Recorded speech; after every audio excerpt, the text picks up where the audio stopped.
Welcome to this breakout session on Germany's Vocational Educational Training System, or VET. Is it an ideal path to refugee education? My name is Stephanie Groß. I'm a protection officer here at UNHCR Germany, and I will be moderating this session. Since 2015, the German government, Länder, civil society, and the private sector have made extensive efforts to enable asylum seekers and refugees to access education, training, and the labor market with a view to promoting socioeconomic integration. A cornerstone of these efforts has been Germany's Vocational Education and Training System, VET, which has actually served as a model for states worldwide. VET is a dual approach to professional qualification. It comprises 2 to 3.5 year programs that combine formal education in specialized schools with on-the-job training in companies. VET has existed in Germany for some 50 years and nowadays offers traineeships in over 300 regulated professions in various sectors ranging from production over crafts to services, based on standardized curricula and examinations. In fact, almost 50% of youth in Germany gain their professional qualification through VET, and almost 70% are able to secure employment upon finishing their exams. There are no formal access requirements for VET. In fact, 6% of trainees do not have any formal education certification at all. So VET can also protect against low qualification employment and also against low wage employment. VET also offers an alternative to academic studies, and at the same time enables access of successful trainees to further professional training, but also to academic studies. So this session will now discuss the opportunities that Germany's VET system presents for the development, or the further development, shall I say, of the skills and competencies brought by asylum seekers and refugees. It will also discuss related challenges and the preconditions required for asylum seekers and refugees to engage successfully in VET training. And it will also discuss this session the challenges that are now posed by COVID-19 that we've already heard a lot about in the panel session earlier. I'm very happy that we have with us as speakers Dr. Caroline Graus, Project Coordinator of Group Refugee Aid at the Volkswagen AG. Volkswagen has engaged in various refugee-related projects since 2015, including now during the COVID crisis, for example, through cash and in-kind donations, and also support in the areas of delivery and logistics, including to UNHCR. Volkswagen's engagement has now shifted from a focus on emergency aid during the early years, 2015 and 16, to focus on education, training, and employment. And one project that we're going to hear about here today is an 11-month project called Einstiegsqualifizierung, which offers which is a preparatory course for future trainees, which prepares basically trainees to then engage in a 3-year VET program at VW. We have with us 2 of their trainees. I'm happy to welcome Mastura Eglas, a former participant of the preparatory project Einstiegsqualifizierung, who is now in her 1st year of the VET, and Mohamed El Yasser, who's also a former participant of the Einstiegsqualifizierung of the preparatory training, and who's now in his 2nd year of the VET. We have also with us Mr. Kiron in the background, who will be supporting Ms. Eglas and Mr. El Yasser with interpretation from German to English. 2 more panelists that are with us today are Mr. Hahn, Marco Hahn, who's the principal of the Paulo Freire Schule in Berlin. The Paulo Freire School is a unique project here in Germany, a vocational school that offers 2-year state-recognized trainings as social assistant with a focus on healthcare, and also 6 months basic health courses to refugees, asylum seekers, and other groups. The school also has a partner school in northern Syria that trains nurses and doctors. The Paulo Freire School is part of an organization, the Center for Survival here in Berlin, that supports the rehabilitation and reintegration of refugees and other migrant groups, for example, through medical and therapeutic treatment and also psychosocial care. The school is also a partner of Berlin's Bridge Network, one of the networks of civil society actors, the private actor, and state agencies and education institutions that exist in all of the 16 German länder and that support the placement in education and training and employment of asylum seekers, refugees, and other vulnerable groups. Finally, we have with us my colleague Alessio Baldacchini, who is Associate Education Officer at UNHCR headquarters. Alessio is working on increasing access of refugees and asylum seekers to national education systems and also promoting youth engagement. Before he joined UNHCR 3 years ago, Alessio worked in Burundi and Mozambique for NGOs and designed and managed projects also with regard to livelihoods. A few pointers on technical issues before we start. We have 5 speakers, so we will have roughly 3 minutes for each of them. I would therefore like to ask the speakers to focus on key messages. You can engage our participants watching and listening online. You can engage by posing questions in the chat, which my colleague Nina will be monitoring in the background. Unfortunately, due to time constraints, we won't have time to have questions after each speaker, but we will be collecting these questions and we'll deal with them at the end. Should you have a lot of questions, we also have the opportunity to extend the session by a couple of minutes. So we have enough time to answer the questions that come up. So I would now like to start with our first speaker, Dr. Krautz. Dr. Krautz, thank you for being here. Let me ask you the first question, and that would be, what role can the private sector play in education, training, and employment of refugees? First of all, thank you, Ms. Groß, to inviting us today, and later on to also getting to know Mastura and Mohamed, which are trainees in our programs. To my mind, I believe that the private sector can play an important role in the integration process, because actually the private sector is the one who can provide on-the-job training like the VET, but also the access to the labor market. And to me, access to labor market is not only about that earning money, which is first of all important, but also about having the prospect in the labor market in a country and gaining social contacts. And that's why I believe that the starting a job is for many refugees the point where they stop being a refugee and they transfer or have a transition to being employed and part of the society. And that's the point why we made a long-term commitment in Volkswagen. And we said, like, our aim is to close the gaps for refugees, which they have to the labor market, which is on a language or a general skill basis. And we want them to strive for the highest of education they could reach, because Germany, the structure of the German job market is we have a lot of high-tech industries, and to have a sustainable prospect in the labor market, you need a lot of certificate and a high education level. So we want to support refugees to reach this level. That's the point why we started from, as you said before, from an emergency assistance level in 2015. We started to the 2 main pillars which we have now, which is basically educational, from language education over up to academic education, where we also partnered with Kiron, which you got to know earlier. And our second pillar is labor market integration, which starts really with the first job orientation up to the permanent employment. And all in all, our German brands, we're a big group of brands from Porsche to Audi. We reached over 5,000 refugees in the last couple of 5 years. And in terms of COVID, because that's why we talked today, we did a lot of donations, for example, €1 million to refugee camps in Syria and Turkey for them to apply to buy medical equipment and so on. Our employees right now collect money for tourism. But in our programs in Germany, we saw that we had to switch our educational programs from physical classes to virtual class. And this was really an opportunity, because we found that this one-on-one classes helped our refugees to improve their level of language, which they didn't have before, because usually the class is like 10 to 15 people. Mm-hmm. That's very interesting.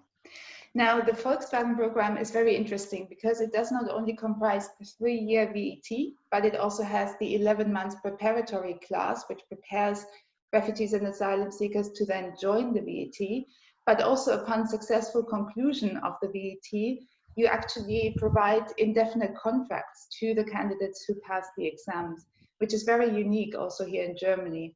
Can you tell us a little bit what some of the challenges have been? Yes. Actually, this is the preparatory VET, as I said before, is only one program. So we see a lot of challenges on the structural level, but also on the individual levels in all our programs for refugees.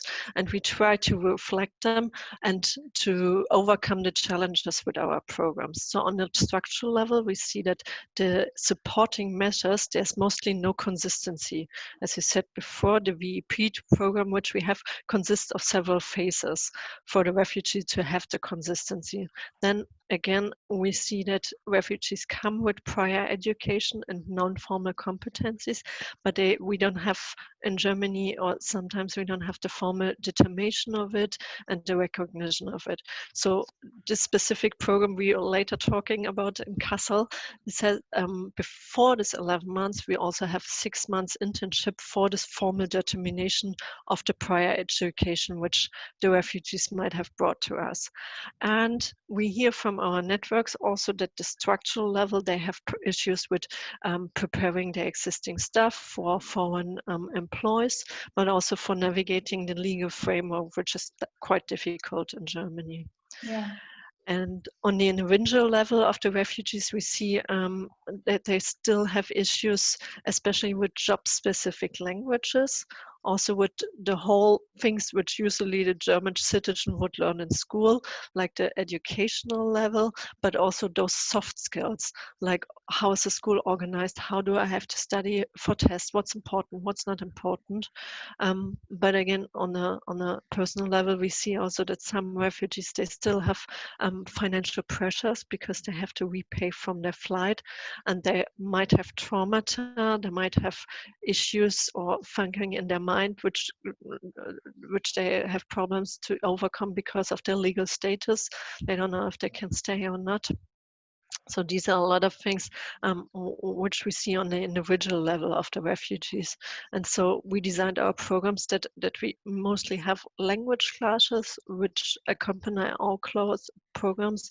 We have a private tutor and we have social workers in each program. And as you said before, we give them the prospect because after the VET, you transfer into indefinite contract. It's very interesting what you're saying, that so it has also been a learning process in the Yes. design of the programs. Can you maybe just as a last question, just really quickly tell us a little bit about whether you've engaged with other companies and networks in your efforts? Yes. We did a lot as we engaged with you, because before 2015 we didn't have any knowledge about the specific group or target group, employee group of refugees. So we had to build it up, and we do it like on all levels. Like we start on a worldwide level where we work with a company network 10, and we go on to a national level where we work with company network called NUF, but it goes down up to the local level. And on the local level, we mostly work with employment offices, the authorities, and NGOs. And we use all these networks mostly to, first of all, to understand what's important for refugees, at which step of the integration are they right now, and which programs do we need to offer to help them to go on with the integration process. But we also share best practices, and we use our partners to find candidates for our programs. And that's how we also found Mastura and Mohammed. Thank you very much. I think the networking approach plays a very important role, and we will be talking about that a little bit towards the end of the session as well. Thank you very much, Dr. Gard. Thank you. Now, I would like to turn to Mastura Ekles, the first of the two trainees who are with us today. Ms. Ekles, can you tell us a little bit about yourself, where you come from, and the circumstances of your arrival here in Germany? Yes, I'm Mastura. I'm from Afghanistan. I'm married. I have 3 children. I have been since 2013 in Germany. I'm graduated from High School of Kabul, Afghanistan. and examination qualification from University of Moscow.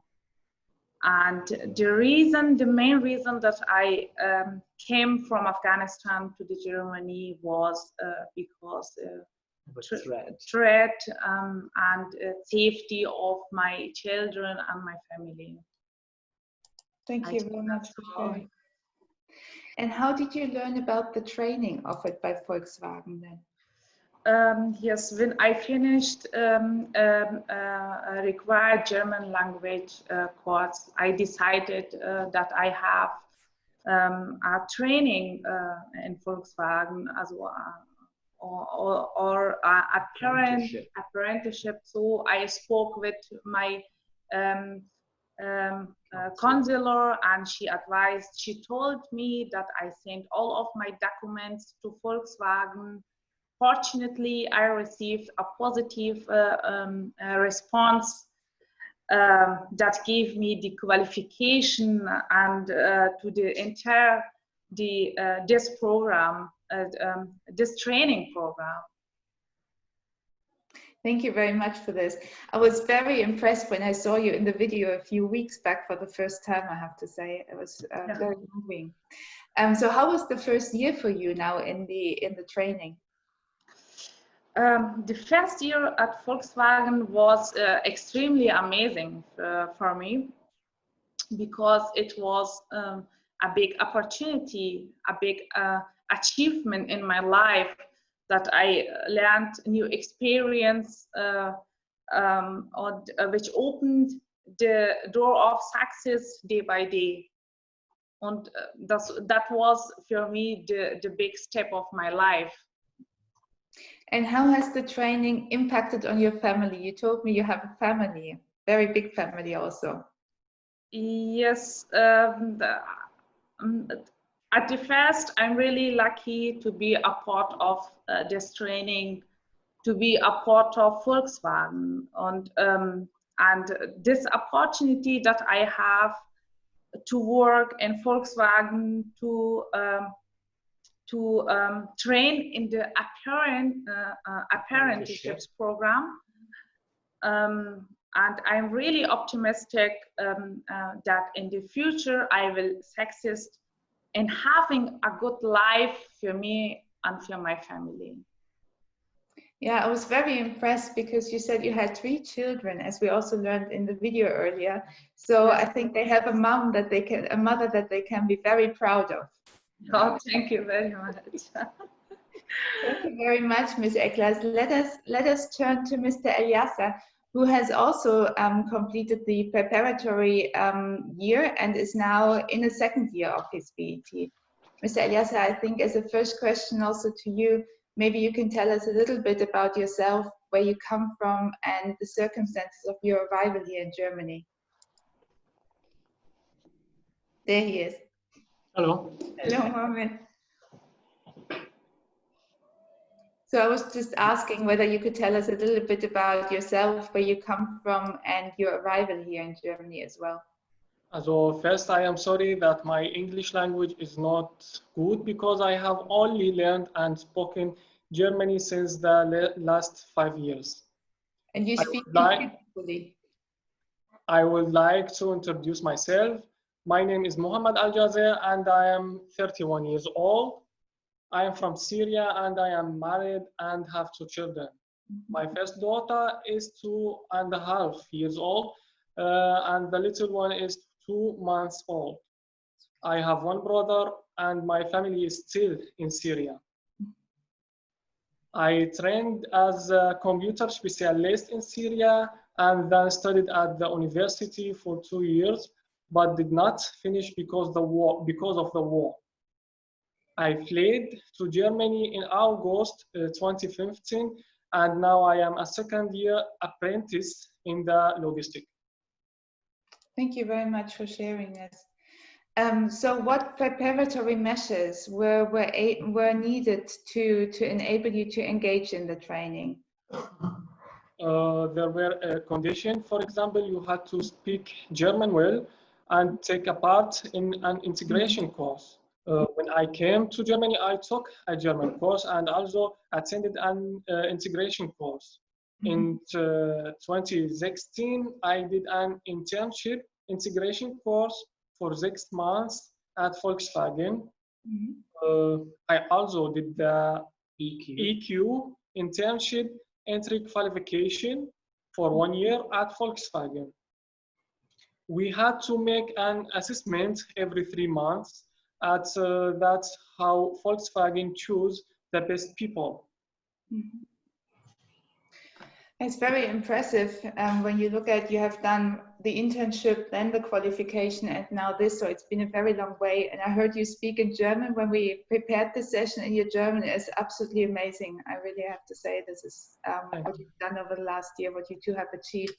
Can you tell us as a last question how your vocational training is going? You're in the 2nd year now.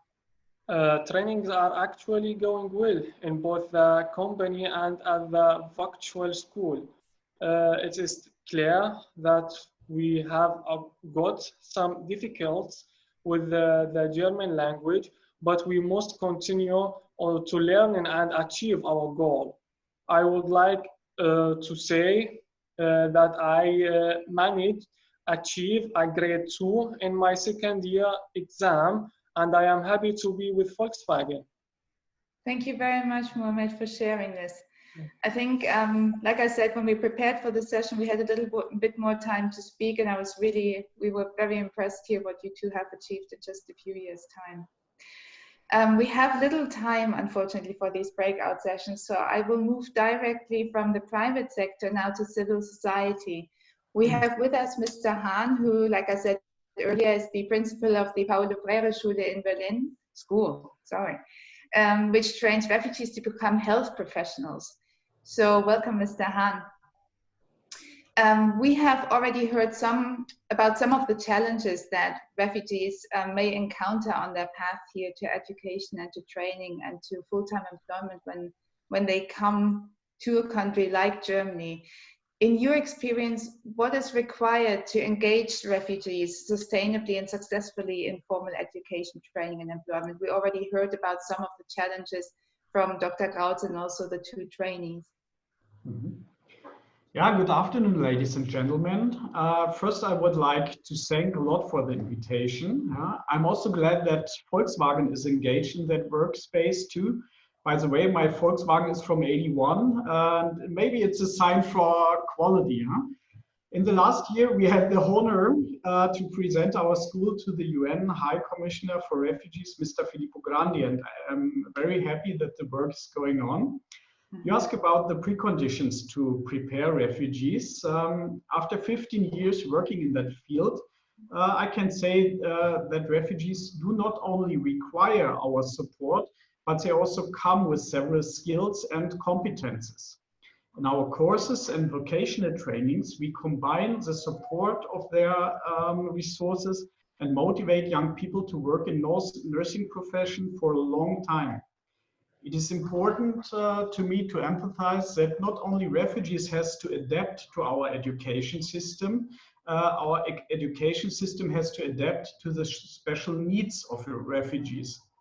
But still, challenges exist, and typical problems of our students are, for example, the lack of language skills, we heard about it, family problems, financial problems, psychosocial problems, for example, traumata, because of escape or war, lack of recognition of qualifications from the home country, and of course, the fear of deportation.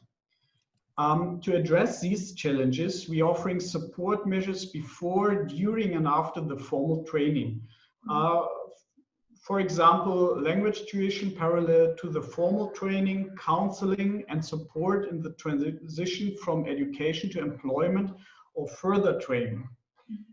We offer mentoring, coaching, and counseling by our social workers, which is very important also to prevent dropouts from the training, which would otherwise be quite high.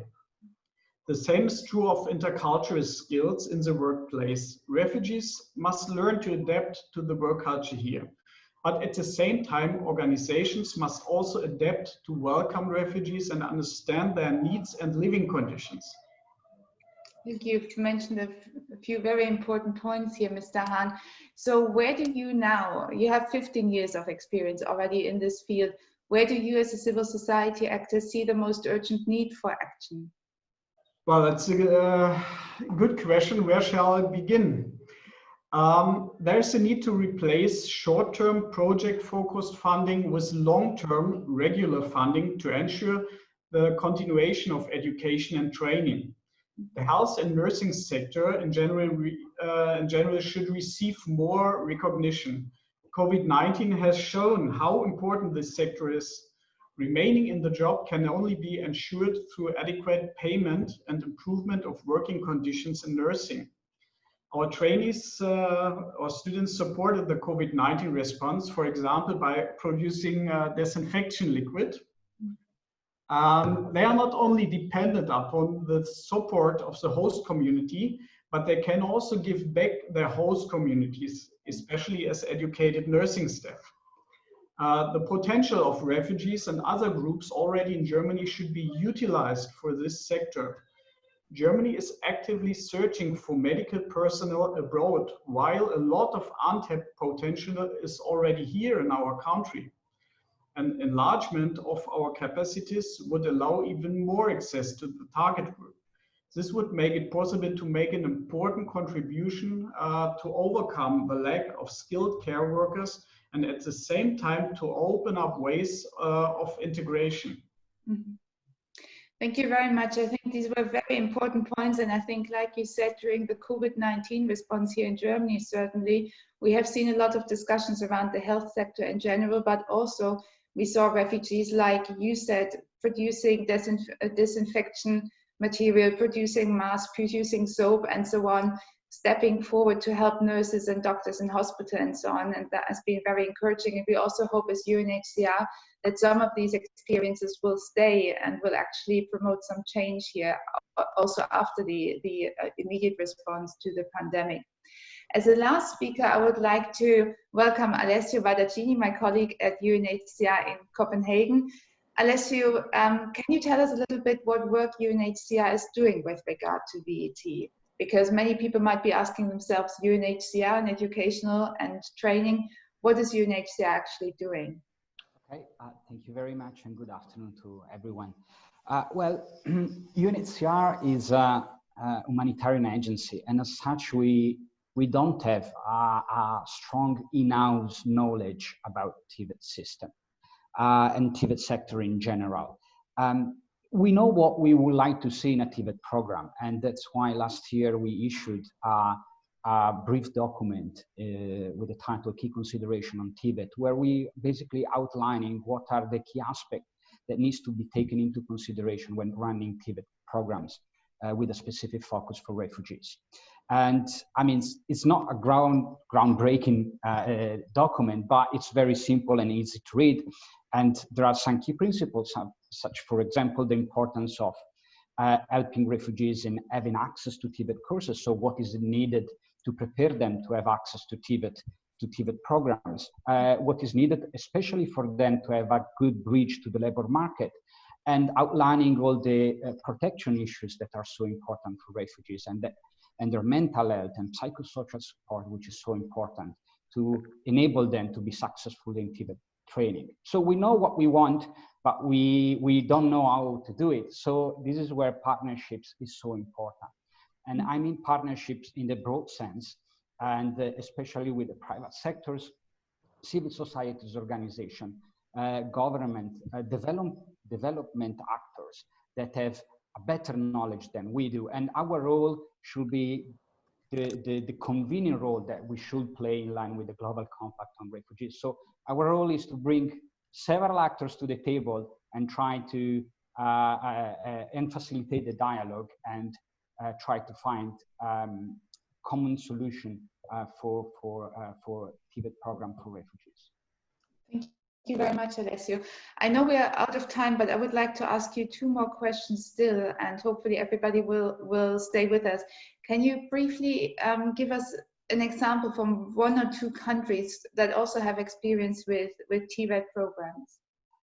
Yeah, sure. I'm thinking about two different countries, very different countries. One is Ethiopia and one is Finland. So in Ethiopia, what's happening right now, it's quite interesting because the government is opening quite a lot their national policies in order to include refugees into their national education system and give them access to the labor market. And quite interestingly, the GIZ on behalf of BMZ has been supporting the Ethiopia national TVET system for many, many years. But since 2018, they have a specific program which is targeting the region where the larger portion of refugees are. And the program is specifically, the objective of the program is strengthening the national education system and opening the system both for host communities, so for Ethiopian students and refugees. And this is quite interesting program. Changing completely context, and we go to the Northern Europe and Finland. As you know, as you can imagine, the TVET system in Finland is quite advanced. And without entering too many details, what really impressed me about the TVET system is the high flexibility they have in recognizing prior skills and learning, and to build a specific and bespoke learner path for individuals. So, for example, just as an example, for example, I've been working as a cook in my family restaurant for many years, and now I want to have a certificate that recognizes my skills as a cook.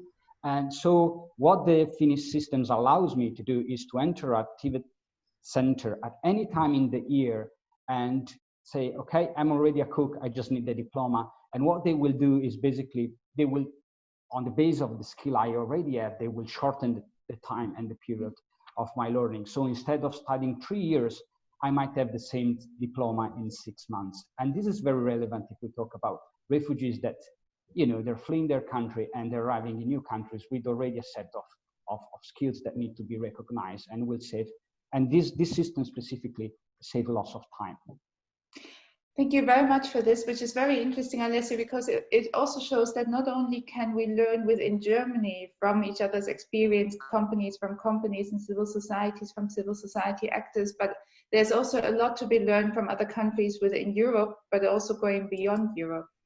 I think my final question to you would be, turning back to the main theme of the conference, what challenges and opportunities do still exist with regard to vocational education and training from you, from a global perspective, and also now in light of COVID-19?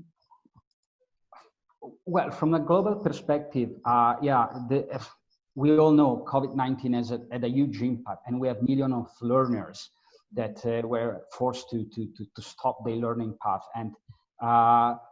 And what it brought, you know, in light this crisis is how much inequalities are still around. And, you know, there is a big narrative about the importance of connectivity and so on. But we realize that connectivity is not everywhere. And I'm not speaking just for middle and low income country. I'm speaking in Europe. I'm speaking for Italy, for example, where we saw that connectivity is still an issue. So, this crisis is highlighting the big cleavages that we have and inequalities. But let's try to focus on the positive side. I think that also this crisis has forced the national education systems to try to do a huge jump forward.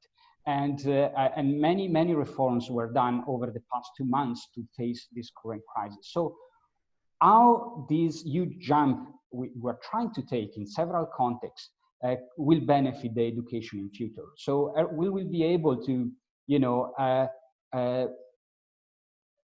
let's say, make treasure of what we learned during the crisis and brought the benefit in the longer term. And specifically for TVET, I think two are the interesting things is that new kind of professions are emerging and new sectors are emerged during the crisis and have become somehow more central and important, for example, the health sector. And also I think it's very interesting that what will be this new way of working. We all know that now, I mean, we discover we can easily work from home, and this for refugees can really open a huge opportunity. Thank you very much, Alessio. I think I could speak, or we could speak with all of you the whole afternoon, so it's a real shame that the sessions are so short. But I think what all of this has shown a little bit to us is the way education has been rethought over the last years, the long way we've come over the last years. I think that is one thing that I would take with me from the session, but also that there are still challenges, and the challenges, like Alessio just said, they're not only in low-income countries, but they're also here in Germany, they're in Italy, they're everywhere. So much has been done, and a lot remains to be done, and I'm very grateful, really very grateful for the work you're doing and for engaging with you and for having the opportunity also as UNHCR to be working with all of you. So I would like to thank all of you for presenting and for being here today, in particular also Mrs. Eklas, who we can no longer see in the window now, and also Mr. Eliasser for sharing their experience and also a little bit about their personal backgrounds. If the speakers have further documents or links that they would like to share, for the participants to know, we will be collecting these, and we will be providing you access to them, so you have further documents, videos and links that you can look at from the participants of this session.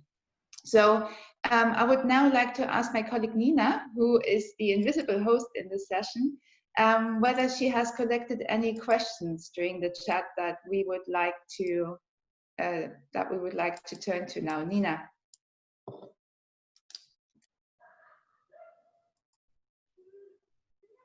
Nina? Okay, there had to be a technical hiccup somewhere in this. Let me see if I can, yeah, I actually have access to the chat myself. So let me just have a very quick look at them and see what the questions are. One of the first questions is whether Germany offers scholarships to refugee students. I think this is a question we will have to park because we cannot really address the issue what the state offers in this context. Let me run through this. Yes, one question is actually for Mr. Hahn. It concerns the cooperation with the school in Syria and whether you could share information on the school.